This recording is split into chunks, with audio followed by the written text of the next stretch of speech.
And now we'll be talking about the final two games of the week, and I think the most important games of the week, because this will actually determine if the nAy team is for real or they are for fake. If they are contenders or are pretenders. We'll be talking the nAy team versus Mike and Ike's part 2. Part 2X. Yeah. So, well, the Mike and Ike's are 6-4.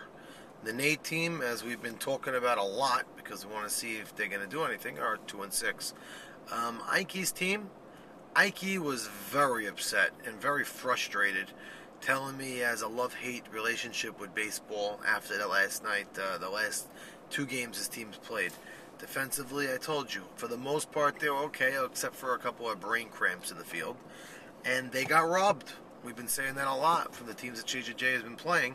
But Michael Cohen and company, the lineup, really, I can't say anybody really hit great in that lineup. I don't think there was one guy who stood out and you could say he had a really good game hitting. Well, I think Maxi Deed's been getting a bad rep by looking at his record, and he's pitching a lot better than his record indicates. A lot of the games he's within a run or two, and then the defense betrays him, or he'll give up a few hits. But I think his team, he pitches much better with the lead. If he's down by one or two, he has the propensity of giving up a few runs. Okay, if this is what you're saying, it's going to be a low-scoring affair. So I do believe Ike's been pitching great. I think it's going to be two low-scoring games. Okay, and Ike, I think with this lineup, will really keep it at bay because he knows how to work around. Well, Zolta's coming around. Zolta's finally hitting. Ike could work around the top end of the lineup if there's an out. But I'm telling you, this lineup is very interesting when you look at it. This lineup is very interesting.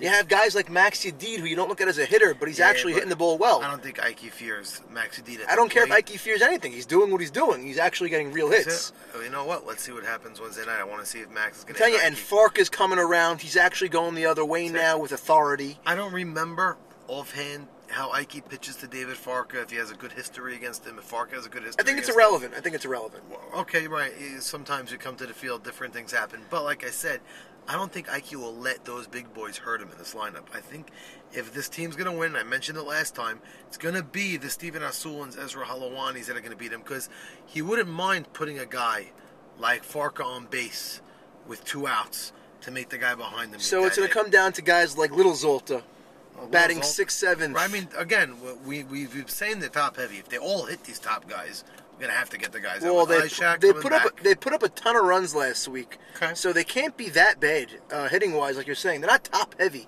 Well, I know Saka, their catcher, had a ridiculous week. I think he drove in 6 runs, and with real hits, 2-run double the other way, 2-run triple the other way. He was in contention for Player of the Week.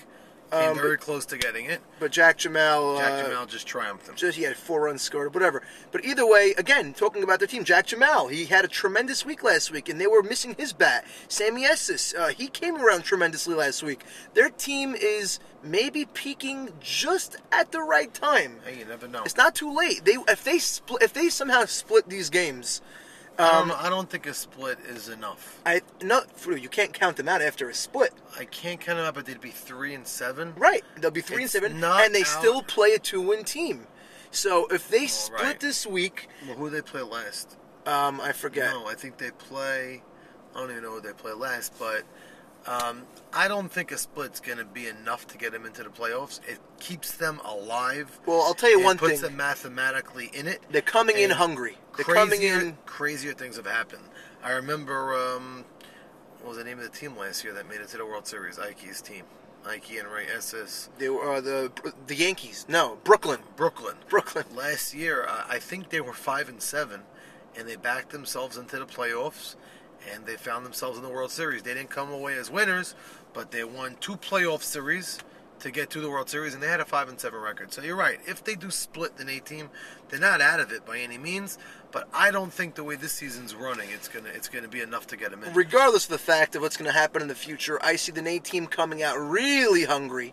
I think it's going to be low-scoring games. I think they're going to split. I think they're going to both come away with a victory, and we're going to find out what happens in the last week of the season, playoff-wise. I like to think that Ike's going to come out not wanting to end his regular season in a bad note. On a bad note, I think he's going to sweep.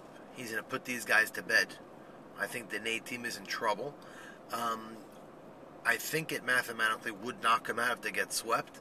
They still have 2 more games. They're not getting swept. I think they're not getting Ike's swept. Shut them down. You know what? They might try to get their rally I mentioned this before. IKES defense behind him has been in big spots, betraying him. Game-winning situations as well. I see that coming to bite him at least once or twice.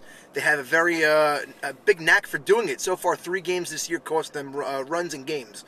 Okay. So I see a split, and I see 2 low-scoring games, and I firmly believe that. I agree on the most part for the low scoring, but I think Ike's team's going to come out really wanting to swing the bats better. They got Rob Solomon, knocked him down, but Michael Cohen, Ike, Mark Burhall wasn't there last week. He's going to come out wanting to swing the bat well. Billy Mizrahi, I should say, was one of the guys who hit the ball well the other night. Killer B. Oh, who also hit the ball well? Bruce.